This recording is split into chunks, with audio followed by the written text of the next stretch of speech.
Hello friends, here I am Subroto Biswas from Capstone, Newfoundland to share what learning can be. Well, this presentation of mine is a glimpse of what and how I chiseled through the post-instructional diploma program at the Vancouver Community College, British Columbia. It all started one fine morning of July 2011. My wife presented me with this book, what I call the Book of Learning. To begin my program, I was searching for sources, and I got them in ample on the desk of Jenny Leon at the School of Instructor Education. At VCC, I was fortunate to have a powerful team of instructors and had suitable courses to select from. I must say, the courseware is very well explained and simplified at the website of SIE.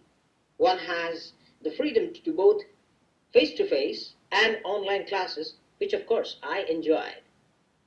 The million-dollar question was, what course do I select to get into the mainstream of education? I have been teaching science of life for almost more than 2 decades in various institutes and colleges. I've trained students of biology and pre-medicine through online classes across the globe for the last 10 years. Good education, better life, career prospects brought me to the land of evergreen pines. Now, I had to do something in my field. But how do I begin? I knew a doctoral degree was not enough. I wanted to train myself further. I wanted to have a feel of the classroom. So I thought of getting one, and I got it right. Halfway through the course, I got my position back in teaching at the College of North Atlantic in Broadway Campus in Newfoundland and Labrador. Oh, it was indeed a nice feeling. I never stopped. I continued. The burning desire to learn helped me in completing the rest of the courses via online classes. And here it is in form of Capstone Project, the last one of PIDP program. I traveled from west to east coast across Canada in snowy winter to join my college.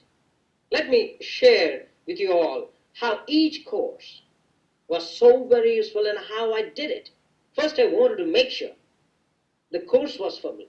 One fine morning, my lovely wife and myself met Dr. Glenn Daly, the head of School Instructor Education at Vancouver Community College, and I discussed for a couple of minutes.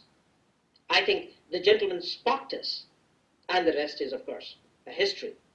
The first course was on Foundations of Adult Education. Honestly, I felt uncomfortable and silly to read those voluminous books. But as time passed by, with each page, the scenario changed.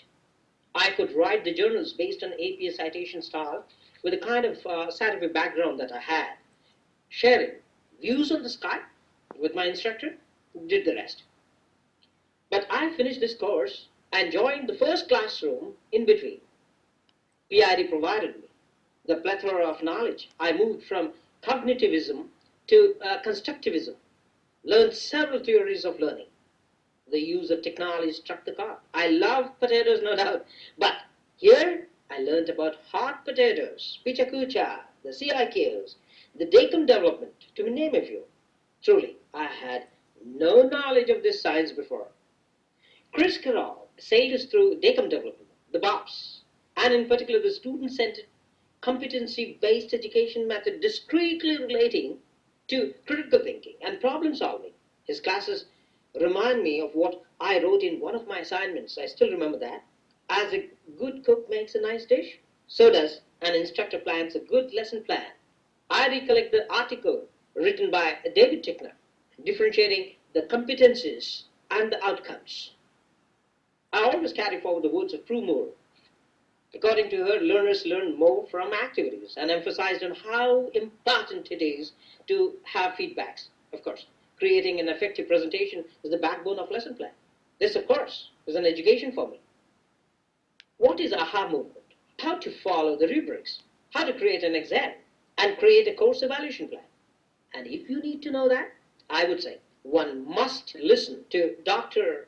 Doug Major at VCC. To be a good instructor, one must reply and give feedback, and that too immediately. Am I right, Dan? Hope you're listening. There was so much more to learn from Prue. The use of flip charts, whiteboards, handouts, stickers, LCD projectors, videos, and of course, the epidasco. She in fact challenged me one day to deliver a mini lecture without the aid of any gadgets. And I accepted it, and what an experience it was. Learning the tools? Aha!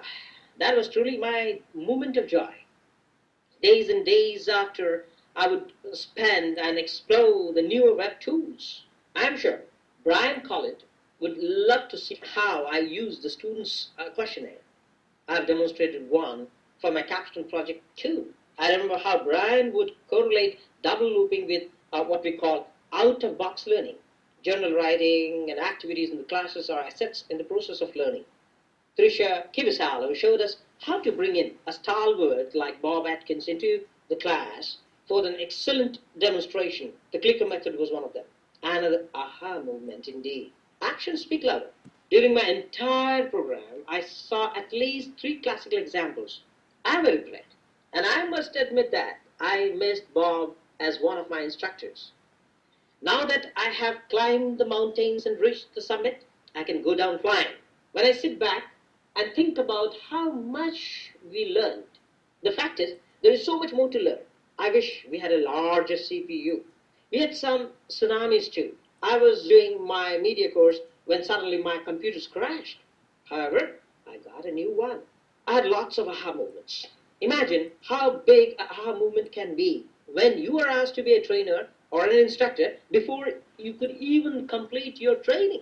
You asked me this question a million times, and I would say the adult educators must be respectful.